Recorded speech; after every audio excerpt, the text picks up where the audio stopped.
Guys, sa mga may balak magtayo ng milkshake shop, tapos bumili kayo ng ganitong sealer, manual, papakita ko sa inyo kung paano pagbuo. Kasi pag bumili kayo, wala kayong makikita ang ano to user's guide or manual kung paano siya buuin.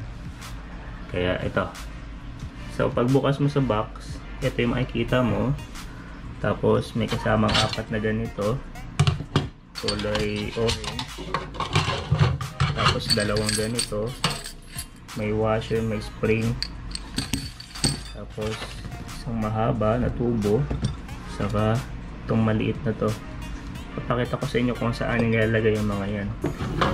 Okay, unang-una, ito dito yan sa temperature selection. Madali lang to ikabit, guys. Yung butas, isasakto nyo lang doon sa itsura nung bakal. Ayan o. Ayan. Tapos pupush nyo lang. Okay na yan. Ito na yung selection mo. Madali lang yan. Next, itong tubo na to, dito yan. Lock. Iniikot lang yan. Yan. Hanggang sa mag-lock. Tapos okay ka na. Ayan, dito tayo. So makikita nyo yung tubo, yung sa lock niya, isa maiksi, isa mahaba. Dito ka magtatanggal sa mahaba. Tapos tanggalin mo to. Iwanan mo isang washer. Lagay mo yung spring. Tapos washer ulit. Tapos lagay natin tong orange. Yan. Tapos kasama to. Kasama pala to sa box, guys, ha. Lagay mo lang ganyan. Tapos partner mo na itong orange.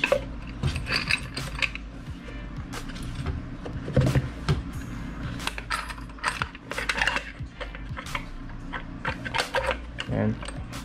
Tapos lagay mo itong washer sa kabilang side. Ito yung lock. And then so medyo pupush mo ng konti para makita mo yung lock.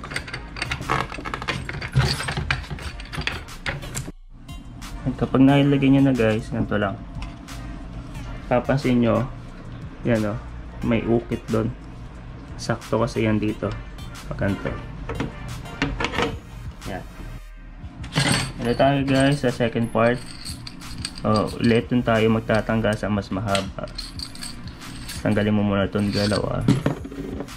Iwan mo itong isang washer. Tapos spring ulit. Tapos washer.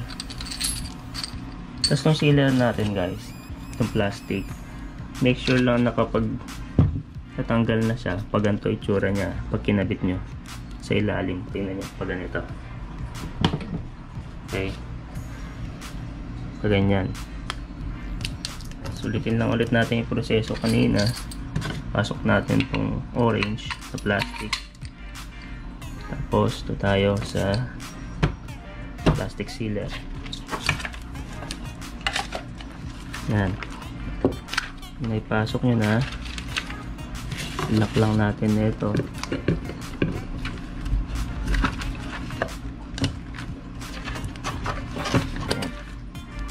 Tapos washer.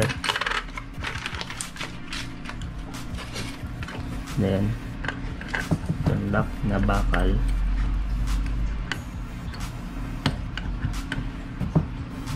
Yan, guys. So pag ganito yan, itsura niya, ha. Yan. Tapos kakabit natin dito. Patong nyo lang. Yan. Sa likod, ito itsura niya sa likod.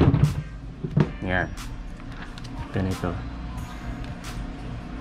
Okay. So kung nasisilip nyo yun, guys, yun, kung nasisilip nyo, yan yung bumababa para mag-lock.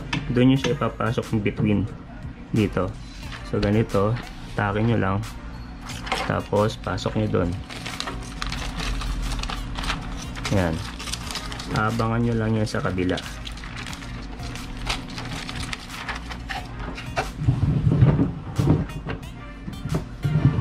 Yan, itsura niya, guys. So in between na siya nito, yung bumababa. Yan. Tapos takin nyo lang. Sa unang tubo sa labas, sa pangalawang tubo sa loob, and then dito sa roller, each scotch tape nyo lang to.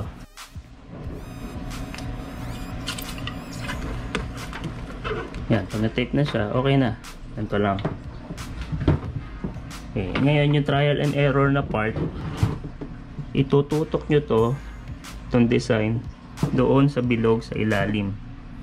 Yan, kung nakikita nyo yan guys, tututok nyo yan. Yung trial and error nyan, kailangan sasakto nyo. Pag naisakto nyo na etong block dito, ay i-adjust nyo to. Kailangan kapantay nya etong block. Tingnan nyo to ha. Yan. Halimbawa na isakto mo na doon yung bilog, ito yung palatandaan mo ngayon every time na magsisild ka. So pag ginamit mo na siya, i-adjust mo lang, tututok mo lang ulit doon kung sakto. Okay? So sa try natin.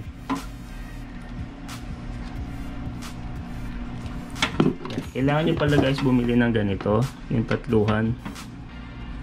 Kasi usually ganito siya, oh. Chinese-Chinesean, hindi siya yung dalawa, tatluhan siya. Pasok lang natin. Tapos sasaksak natin.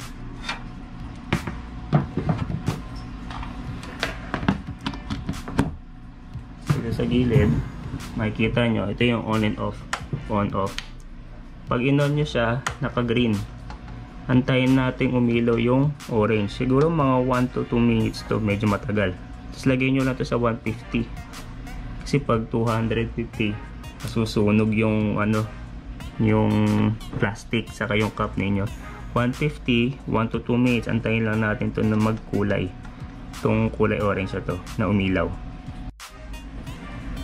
Yan guys, pag umilaw na to, okay na tayo, set na tayo. Yan, silipin lang natin ulit kung nakapantay. Ngayon pag hindi naman pantay, i-adjust mo lang, tapos tututok mo lang to. Adjust, dito lang tayo mag-a-adjust lagi. So sample natin, ito yung baso natin. Yan, lagay mo lang dyan, tapos pasok mo to. Tapos bababa mo lang to, mabilis lang. Pag baba mo, diretso mo, maririnig mo magpupunit na tong plastic.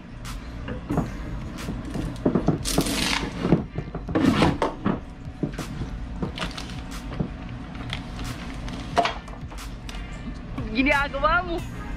Yan, so pag hindi dumikit, balik lang natin.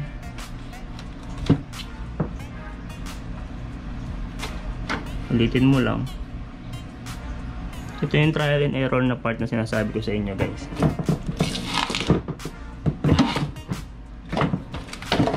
Yon, diba? Yan na. Minsan tagilid, hindi sakto, so i-adjust mo lang to. Pero halos okay na to. Yan guys.